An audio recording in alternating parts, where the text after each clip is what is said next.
Are DUI checkpoints even legal? The answer is yes. But in Florida, certain procedures must be followed to make it a valid DUI checkpoint.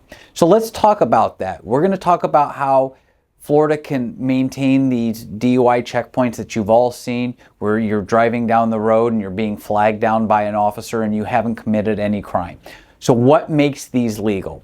Well, first, they have to have specific protocols in place. If this is a multi-agency event, or even if it's one agency, there's got to be a plan in place. And that plan is discussed at a meeting ahead of time, where they talk about how the act is going to be done, the time that they're going to do it. So if it's going to be Friday the 13th between 7 and 9 p.m. on the corner of Military and PGA, that all has to be written out ahead of time.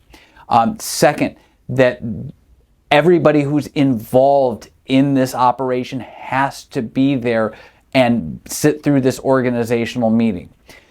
Another thing that they have to do is be specific, not only with time and place, it's going to be how cars are going to be stopped. So it's not that the point person can pick that car and maybe that one and let 3 through and pick another one. It actually has to be a set pattern. So they're going to take 4 cars and then let the rest go. And when those 4 cars are checked, then they're going to take more 4 cars and then the rest go through. Or it could be every other car, but it has to be a same repeating pattern. The person who's directing the traffic has no authority to let some go and let some pass. It has to be the same.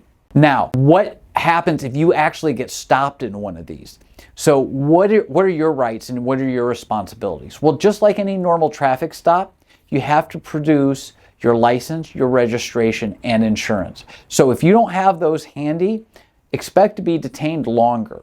But if you have those handy, you can simply give those to the officers. You also have to be able to communicate with them, and they have to be able to hear you. Now, obviously, if you're drinking, which I do not condone, anything that they hear in your mouth are observations. So if you're slurring your speech, if you have alcohol in your breath, those are observations that an officer can look and see, do we need to do a DUI investigation? Now, here's what you don't have to do. You don't have to answer questions. Have you been drinking tonight? Where are you coming from or where you're going? You're not obligated to do that. You can just say, I've simply been instructed not to answer that, and that is it. Or say nothing at all. If you've given them the information that they need and there are no issues with your license, registration, and insurance, and you have committed no crime, you should be released and sent on your way. Now, the big no-nos. When you see a DUI checkpoint, don't try to get out of the line once you're in it. If you're in the line to get stopped, you're going to send all sorts of red flags. Also, if you are driving over cones that are placed up, now you're committing a traffic offense that gives them the authority to do it, plus the suspicion that you've been under the influence. So again, if you see it, something, you know what you have to do now, but more importantly, don't put yourself in this position. If you've been drinking and driving, call a rideshare, call Uber, get a Lyft, call a cab.